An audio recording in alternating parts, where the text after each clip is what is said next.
My name is John St Hill. I'm the Deputy Chief Investment Officer at the British Airways Pension Scheme. And today I'm delighted to have the chance to interview Aaron Punwani on behalf of World Pension Summit for their series of board talks. Has it changed a lot? I mean, you sort of said, you've been there for 25 years and you started off as an intern. Has the firm changed a lot over the last over your time there?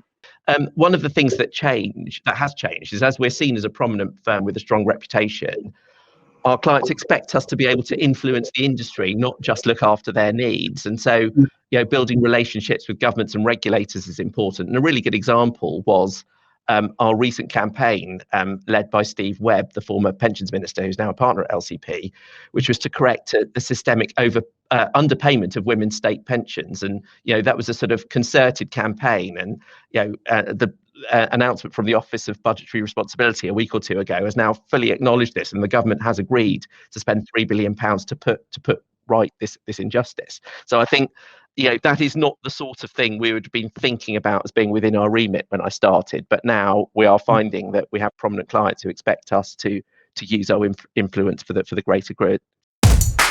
Whilst we do a lot of centralised thinking and research so that people have access to it, we very much believe in trusting our people, our consultants, to give direct advice to clients based on their own beliefs and based on their clients' personal beliefs, instead of following house views.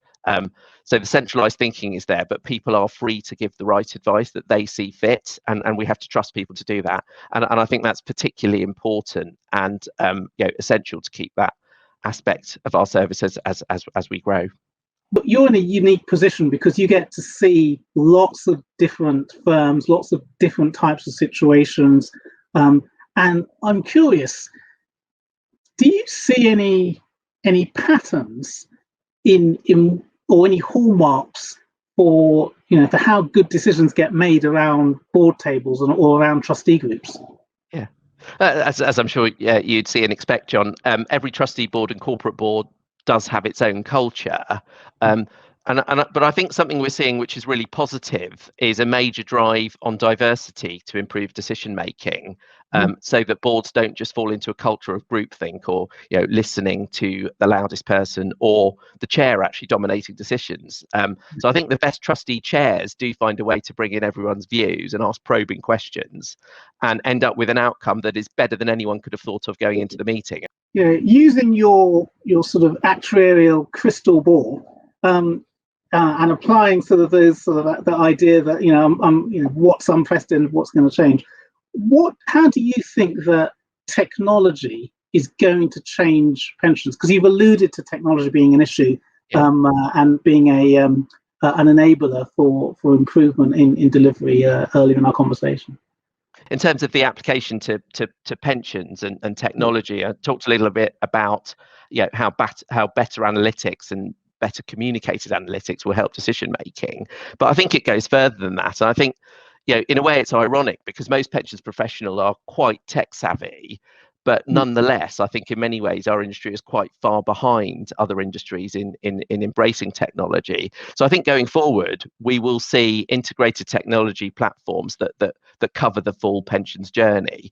So it'll be from members using automated online services to access their benefits, so retiring online. The members' decisions will feed directly into administration data. They'll feed through to actuarial calculations. They'll feed through to investment strategy implementation, the sort of work that you're involved in. LDI portfolios will automatically readjust in response to the member having taken their benefits. They will lead to direct links through to insurers for schemes looking at insurer buyout. So clearly, that's what should be happening, and I think the industry will get there. It will result in much faster decision making and improved value for money, and that's on the DB side. And I think there's an analogy on the DC side as well. I think DC members will be able to access high quality automated advice, which is really hard to get at the moment. Also, I alluded to nudge communications, which will be automatically generated for people in certain situations, because the right targeted communication at the right time has a lot more impact than scattergun communications. And I think this will cover wider savings, not just pensions, and pensions will be seen as a component of people's savings portfolios rather than something that should be managed and and communicated off to the side. So I think there's a long way to go for our industry, but actually be quite an exciting journey. Quite an exciting journey. What are the challenges? I mean, what are the road bumps that might hit us? Yeah, I mean, and it's a very interesting time and challenging time for the pensions industry. So in the UK, on the DB side, we're seeing on the one hand a regulator push for much tougher funding requirements. On the other hand, we're seeing sponsors being concerned about capital being trapped in schemes if they overfund, and we're already seeing much greater interest in contingent funding solutions as a way of bridging that gap, so that you can get to funding requirements which are prudent enough to satisfy trustees and regulators, but without trapping excess capital in the scheme. And I'd expect that trend to accelerate. I think the regulatory regime around consolidators does need to push forward. It's been moving slowly, but it needs to push forward. And I think whilst hopefully we're through the worst of the pandemic in terms of our day-to-day lives, it will still have some lasting effect on some sectors. And I think the catalyst for regulatory change on things like consolidators, could be still to come in terms of the after effects of the pandemic. And I think all of those areas will be quite challenging. It will be difficult for pension fund trustees to know what the right decisions are in their members' interests. But just because it's challenging, I think we as advisors and decision makers of pension schemes do need to embrace that and get our heads around all of these variables to make decisions, because at the end of the day it is all about the members, and it's the members that matter. Yeah, I mean, clearly sort of LDI has been a huge growth area over the last 15 years, and what do you see as being the trends on the LDI side going forwards?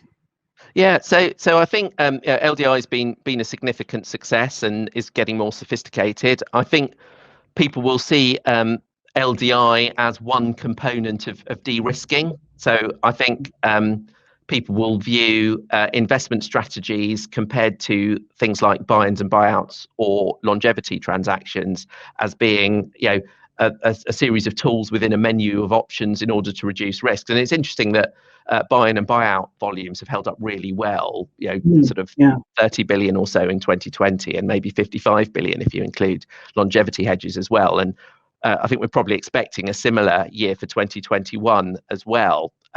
So I think, and then I suppose the other factor on de-risking, so we talked a little bit about LDI and buy-ins, buyouts, longevity hedging. We're seeing that for schemes sort of taking a longer term view, who are sort of much further from being able to buy out, say, they're seeing ESG as being an increasingly important factor. And that's not just to do the right thing or jump on the bandwagon, but actually as a risk management decision. So if you're a pension scheme in it for the long term, then decisions to do with the long term sustainability of the investments you make are relevant factors. And we'd sort of very much welcome this. I think given the vast quantum of pension assets there are in the UK, and pension trustees as investors do have the potential to make a real difference. So I think clearly the significant uptick in importance and interest in ESG factors this year will be a really prominent part of risk management processes for pension funds. Don't try and be like the person you've just taken over from. You will never be, a good imitation of someone else. So we've bought into you. Do it your way. Be yourself. And I think that's the best advice. And actually, I've remembered that going forward and pass that advice on to many, many others as well.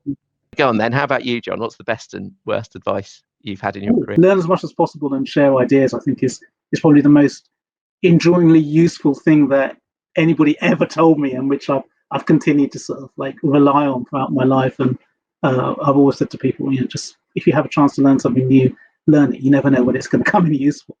I really love that. Go on then. What's the worst then? Don't try and cut your own hair during lockdown. And both of our careers are pretty much sort of focused around trying to help individuals and groups of individuals achieve better long-term financial security. I mean, that's been the center of basically what you spent your career doing and what I've spent my career doing.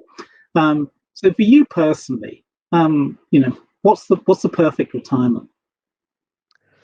It's probably going to be a really boring answer, actually. I mean, I don't have any sort of grand or extravagant desires, post work. I really feel the need to remain active and add value where I can. So yeah, would definitely continue working for the foreseeable future. And I mentioned I've got 3 young daughters, and I suppose one of my main focuses longer term is just with the pace of change in the world, their careers will no doubt be in areas that haven't even been invented yet. So I think I'll always want to be there to focus on supporting my daughters to be whoever they want to be. Okay, thank you. So hopefully for your clients, your retirement will be a long way in the future. Aaron Punwani, CEO of Lane Clark & Peacock, it's been a real pleasure chatting to you. I've really enjoyed it. Thank you for taking the time to talk to us today. And thank you very much to you, John.